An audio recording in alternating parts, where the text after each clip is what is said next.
너희는 유혹의 욕심을 따라 썩어져가는 구습을 따르는 옛사람을 벗어버리고 오직 심령이 새롭게 되어 하나님을 따라 의와 진리의 거룩함으로 지으심을 받은 새 사람을 입으라.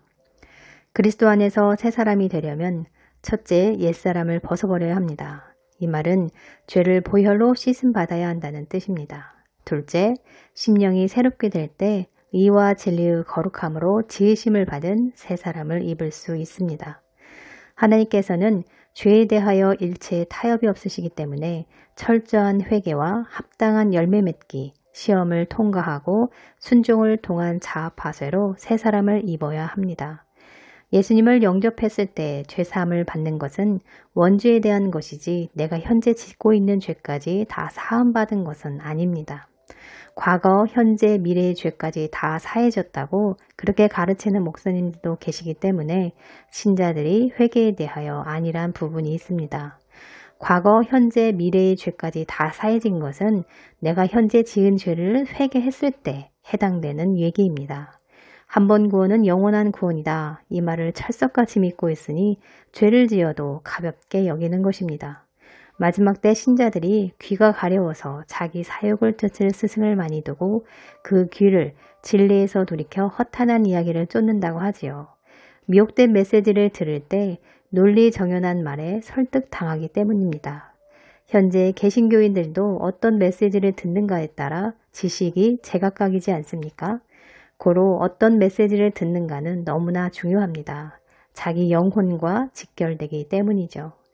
믿음으로 구원받는 것은 맞지만 그 믿음이 주님 보시기에 합당해야 합니다.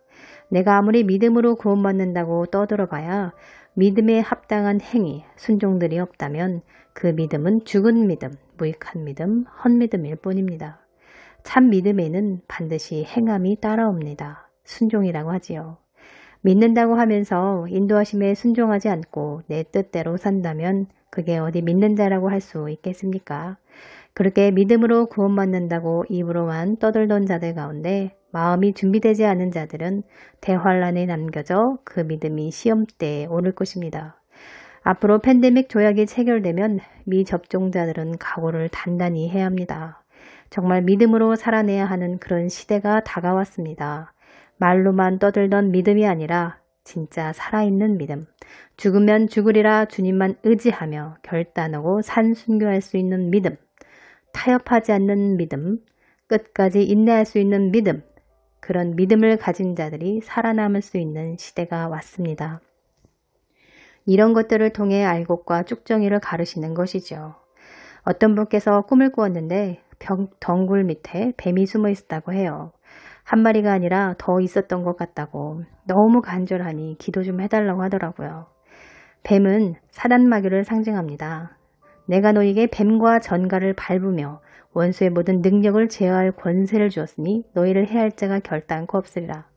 내가 사자와 독사를 밟으며 젊은 사자와 뱀을 발로 누르리르다. 사단마귀가 짐승 모양으로 보여지는 것이지요.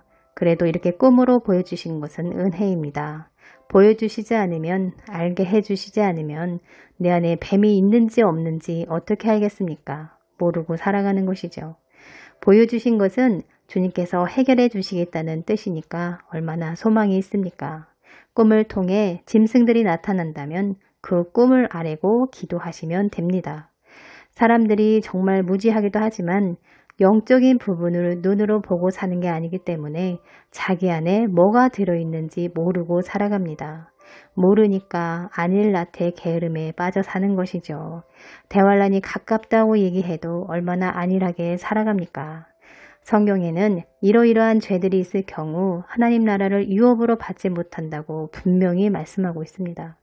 날마다 십자가에 못 박고 죄와 피 흘리기까지 싸우고 몸부림치며 대적하고 회개하며 기도해야 함에도 죄의 심각성을 모르니까 타협하면서 살지 않습니까? 죄 문제가 해결되지 않았다면 각 사람 안에 뱀이 있을 거예요. 구렁이도 있을 테고 크고 작은 뱀들이 있을 것입니다. 어떤 분들은 사자, 호랑이, 쥐, 고양이, 돼지, 용, 용꿈, 거미, 지네 등등등 다양한 동물 모양이 나타나는 꿈을 꾸시더라고요. 그게 다 짐승, 곧 악한 영을 상징하는 것인데 지식이 없다 보니 꿈을 꾸어도 그냥 지나치기 일쑤입니다. 내 백성이 지식이 없으므로 망하는도다. 간증을 들어보면 뱀이 그 사람 몸을 칭칭 감고 있다고 하지요. 상상만 해도 참 징그러운 것 같습니다. 여러분은 얼마나 회개가 되셨습니까? 얼마나 죄가 끊어져서 해방과 자유를 누리고 계십니까? 해방과 자유를 누리지 못하고 있다면, 죄의 결박에서 끊어지지 않았다면 이렇게 다양한 짐승 모양의 악한 영들이 그 안에서 도사리고 있다는 것입니다. 영적으로 가련하고 곤고한데도 모르니까 우리의 처지가 얼마나 불쌍한가요? 하나님의 자녀라고는 하지만 영적으로 묶여 있으니 죄의 종노릇을 하면서 살지 않습니까? 그저 눈에 보이는 것이 전부인 것처럼 움켜쥐고 욕심부리고 회개도 잘 하지 않고 죄를 끊어낼 생각도 하지 않고 적당히 살아가지 않습니까? 죄의 심각성을 모르기 때문입니다. 저는 부르심이 있기 때문에 그 부르심에 맞게 은혜를 베풀어 주시는데요. 회개를 정말 철저하게 시키신다는 것입니다. 일체 타협이 없으십니다. 제 경우는 아주 작은 것까지도 다 조명해 주시더라고요. 하나님께서 조명해 주시는 것을 보며 깨닫는 것은 아주 옛날의 기억들 있지요. 어릴 때부터 성인이 된 지금까지의 모든 일들, 슬픈 기억, 아픈 기억, 우울한 기억, 분노, 억울함, 후회되는 것, 가슴 아픈 어떤 일들, 오해한 것, 잘못 생각한 것, 죄된 것들 등등등 제 마음 안에 있는 오래된 기억들 다 생각나게 하시면서 회개하게 하시고 씻어주시며 새롭게 해주시더라고요. 새 사람은 이렇게 됩니다. 그리스도의 성품으로 변화되는 과정이지요. 마음 안에 옛사람의 기억들, 습관들을 다 고쳐주시더라고요. 어떤 것들은 시험하시고 연단하십니다. 어떤 것들은 그냥 입술 고백만 해도 되더라고요. 마음 안에 옛 것은 다 씻어줘야 하고 보혈로 씻음받은 마음 안에 성령님으로 체험받게 하시면서 그분의 통치를 받게 하십니다. 얼마나 내 마음을 비워내느냐, 그분께 드리느냐에 따라서 성령님의 통치를 적게 받느냐 혹은 온전한 통치 가운데 사느냐가 되는 것입니다.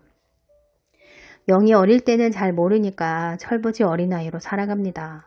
그러나 영이 장성해지면 하나님의 마음을 알기 때문에 그제서야 아버지의 마음을 헤아리고 철이 들어갑니다.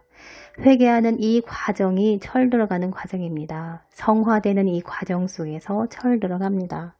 철 들어가야 하나님을 경외하며 세상 것을 배설물처럼 여기고 고범죄를 짓지 않게 되는 것입니다. 철부지 어린아이가 아니라 하나님 앞에 철든 자녀로 살아가시길 주의 이름으로 축복합니다. 어린 신부가 아니라 장성한 신부로 거듭나시길 축복합니다. 감사합니다.